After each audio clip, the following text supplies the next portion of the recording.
our culture sometimes is overrated. And before you criticize me, I don't think the Western culture is better than cultures that exist in Nigeria.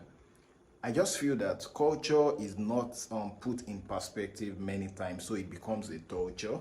For example, like people forget that culture is a way of life and culture is dynamic.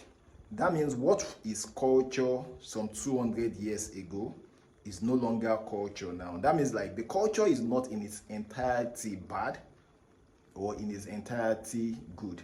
So wherever culture contradicts rational reasoning, like wherever culture contradicts logic, most times the culture should bow to logic. That is my perspective.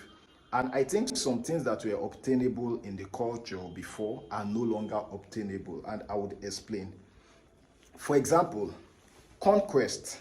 Maybe like the Oyo Empire would just look at a small town around them and just feel like, oh, we are more powerful than these guys, so these guys should start paying us tributes. Least we would capture them and sell them as slaves and all that. That was like a normal way of life. Then don't forget I said way of life is culture.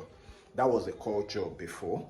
So like they have some part of our culture that are no longer consistent with modern day reality. I think culture is actually wisdom. The culture is wise. But the culture is storage of the wisdom of our ancestors. And some of those wisdoms were applicable 100% then, but now things have changed. So we can still adapt and use those culture, but we need to adapt it to our present situation.